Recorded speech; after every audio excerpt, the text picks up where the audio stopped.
অত্যন্ত বেদনার জায়গা থেকে আমাদের ছোট ছোট শিক্ষার্থী ভাইদের স্মরণ করছি এবং একই সাথে প্রত্যাশা করছি নতুন যে বাংলাদেশ আমরা বিনির্মাণ করতে চাই সেই বাংলাদেশে যেন সম্ভাব্য যে কোনো ধরনের দুর্ঘটনা এবং দুর্যোগের মতো ঘটনাগুলোকে আমরা এড়িয়ে গিয়ে জীবনের নিরাপত্তা নিশ্চিতের রাজনীতি আমরা বাংলাদেশে প্রতিষ্ঠা করতে পারি সে প্রত্যাশা আমরা ব্যক্ত করছি। আজকে ঐক্যমত্য কমিশনে তিনটি গুরুত্বপূর্ণ বিষয়ে আলোচনা হয়েছে। প্রধানমন্ত্রী একই সঙ্গে দলীয় প্রধান এবং সংসদ নেতা থাকতে পারবেন কিনা সে বিষয়ের আলোচনায় জাতীয় নাগরিক পার্টি এনসিপি মনে করে একজন ব্যক্তির কাছে সকল ধরনের ক্ষমতা পুঞ্জীভূত থাকা আমাদের গণতন্ত্রের জন্য একটা হুমকির জায়গা তৈরি করে। আমরা প্রধানমন্ত্রী, সংসদ নেতা এবং দলীয় প্রধান আলাদা আলাদা ব্যক্তি হওয়ার পক্ষে আমাদের মতামত রেখেছিলাম, কিন্তু ঐক্যমত্য কমিশনে বৃহত্তর স্বার্থের জায়গা থেকে প্রধানমন্ত্রী এবং সংসদ নেতা একই ব্যক্তি হবেন, কিন্তু প্রধানমন্ত্রী এবং দলীয় প্রধান আলাদা আলাদা ব্যক্তি হবেন। এই ঐক্যমতের প্রস্তাবের সঙ্গে জাতীয় নাগরিক পার্টি এনসিপি আমরা আজকে একমত প্রকাশ করেছি। তবে আমরা নীতিগতভাবে মনে করি যে বাংলাদেশ রাষ্ট্রটি যাতে কোনো একক ব্যক্তির কাছে সীমাবদ্ধ হয়ে না পড়ে, একক ব্যক্তির সিদ্ধান্তেই যাতে রাষ্ট্রের সকল সিদ্ধান্ত গৃহীত না হয়, সেরকম ধরনের একটা উন্নততর গণতান্ত্রিক ব্যবস্থার দিকে আমাদের অগ্রসর হওয়া প্রয়োজন। তত্ত্বাবধায়ক সরকারের বিষয়ে ঐক্যমত্য কমিশনে রাজনৈতিক দলগুলোর মধ্যে পূর্বেই ঐক্যমত্যের জায়গা তৈরি হয়েছে, কিন্তু ঐক্যমত্য কমিশনে রাজনৈতিক দলগুলো কিভাবে তত্ত্বাবধায়ক সরকার গঠন করা সম্ভবপর হবে সে বিষয়ে এখনো পর্যন্ত মোটা থেকে আমরা ঐক্যমত্যে পৌঁছাতে পারিনি।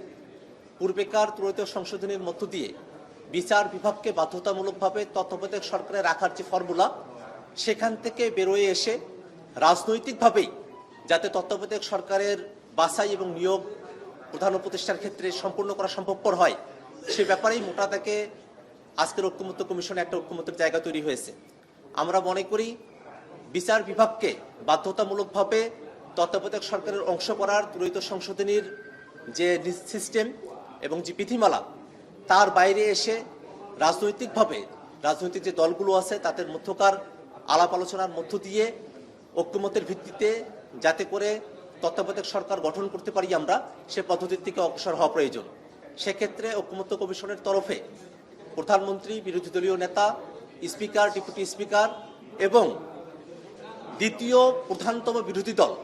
অর্থাৎ থার্ড পার্টি, তাদের একজন প্রতিনিধি, এই 5 জন প্রতিনিধির সমন্বয়ে একটি কমিটির কথা বলা হয়েছে, যারা তত্ত্বাবধায়ক সরকারের প্রধান উপদেষ্টার বাছাই কার্যক্রম সম্পূর্ণ করবেন। আমরা মনে করি যে এই 5 জন প্রতিনিধি অবশ্যই তত্ত্বাবধায়ক সরকারের বাছাই কমিটিতে থাকা প্রয়োজন এবং তাদের মধ্যকার সম্মতিক্রমে যদি তত্ত্বাবধায়ক সরকার গঠন করা সম্ভবপর না হয়, তাহলে সরাসরি ত্রয়োদশ সংশোধনীতে যাওয়ার যে আলাপ, সেটার পক্ষে পথে আমরা নই, বরং র্যাঙ্ক চয়েস ভিত্তিতে যাতে করে রাজনৈতিক একটি সমাধানের মধ্য দিয়েই আমরা প্রধান উপদেষ্টা, তত্ত্বাবধায়ক সরকারের প্রধান উপদেষ্টা নিয়োগের কার্যক্রম সম্পূর্ণ করতে পারি, সে ব্যাপারে জাতীয় নাগরিক পার্টি আমরা আমাদের মতামত উপস্থাপন করেছি। আশা করি পরবর্তী দিনে আরও বিস্তারিত আলাপ আলোচনার মধ্য দিয়ে র্যাঙ্ক চয়েস ভোটিং পদ্ধতির আরও বিস্তারিত বিষয়গুলো নিয়ে ঐক্যমত্য কমিশনে আরও আলোচনা উপস্থাপিত হবে। তৃতীয় যে বিষয়টি নিয়ে আজকে আলোচনা হয়েছে সেটা হচ্ছে সাংবিধানিক এবং সংবিধিবদ্ধ যে প্রতিষ্ঠানগুলো আছে সেখানে নিয়োগ প্রক্রিয়া কিভাবে সম্পূর্ণ হতে পারে, সেই ব্যাপারটা নিয়ে আজকে খুব অল্প কিছু পরিমাণে আলাপ এখানে উত্থাপিত হয়েছে। আমরা একটা কনসার্ন জানিয়ে রাখি যে জাতীয় নাগরিক পার্টি আমরা যখন ঐক্যমত্য কমিশনে আসা শুরু করলাম, তখন ঐক্যমত্য কমিশন এনসিসি জাতীয় সাংবিধানিক কাউন্সিলের প্রস্তাবনা রেখেছিলেন, যার মধ্য দিয়ে সাংবিধানিক এবং সংবিধিবদ্ধ প্রতিষ্ঠানগুলোতে তত্ত্বাবধায়ক সরকার এবং আরও কিছু জায়গায় তাদের কর্মপরিধি বিস্তৃত করা ছিল। সেই এনসিসির প্রস্তাবনা থেকে সরে এসে সাংবিধানিক এবং সংবিধিবদ্ধ প্রতিষ্ঠানগুলোতে নিয়োগ কমিটি করা হলো এবং সেখান থেকে এসেও আমরা দেখেছি যে তথ্য কমিশনকে, মানবাধিকার কমিশনকে সেখান থেকে বাদ দেওয়া হয়েছে, পূর্বেই অ্যাটর্নি জেনারেল অফিসকে সেখান থেকে বাদ দেওয়া হয়েছিল এবং আমরা এসে দেখি যে এই যে প্রতিষ্ঠানগুলো আছে সেটার একটা একক বডি হওয়ার কথা, তার বাইরে কি আজকে ঐক্যমত্য কমিশন সেপারেট বডির কথা বলেছেন। কেন এই বিবর্তনের জায়গাটা তৈরি হলো? এনসিসি থেকে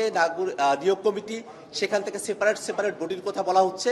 এই জায়গাগুলোতে কেন পরিবর্তন নিয়ে আসা হচ্ছে সেই জায়গাটা আমাদের মধ্যে একটা শঙ্কার জায়গা তৈরি করছে যে এত পরিবর্তনের মধ্য দিয়ে আমরা কি আবার পূর্বেকার যে ব্যবস্থার মধ্য দিয়ে আমাদের সাংবিধানিক প্রতিষ্ঠানের নিয়োগগুলো একটা দলীয় নিয়োগ হতো এবং বাংলাদেশ বস্তুতই এই দেশের নাগরিকেরা তাদের সাংবিধানিক এবং নাগরিক যে সুবিধাগুলো আছে সেখানে তারা পক্ষপাতমূলক আচরণের কারণে সেখান থেকে বঞ্চিত হতেন এবং দেশ অতল গহ্বরে নিমজ্জিত হতো, সেরকম একটা পদ্ধতির দিকে আমরা ব্যাক করছি কিনা সে প্রশ্ন আমরা ঐক্যমত্য কমিশনের কাছে রাখতে চাই। আমরা মোটা থেকে মনে করি সাংবিধানিক এবং সংবিধিবদ্ধ প্রতিষ্ঠানগুলোর নিয়োগ এমন একটা বডির মাধ্যমে হওয়া দরকার যেটা শুধুমাত্র নির্বাহী বডির একক কর্তৃত্বে সম্ভবপর হবে না, যেখানে অন্য দলগুলোর সেখানে কনসার্ন থাকবে এবং একটা সমন্বিত স্বাধীন নিয়োগ বডির মধ্য দিয়ে সাংবিধানিক প্রতিষ্ঠানগুলোতে নিয়োগ সম্পূর্ণ হবে এবং সেগুলোকে অবশ্যই সংবিধানের অন্তর্গত করতে হবে। সংবিধানের বাইরে রেখে এই নিয়োগের ফর্মুলাগুলোকে অপারেট করা সম্ভবপর হবে না। ধন্যবাদ সকলকে।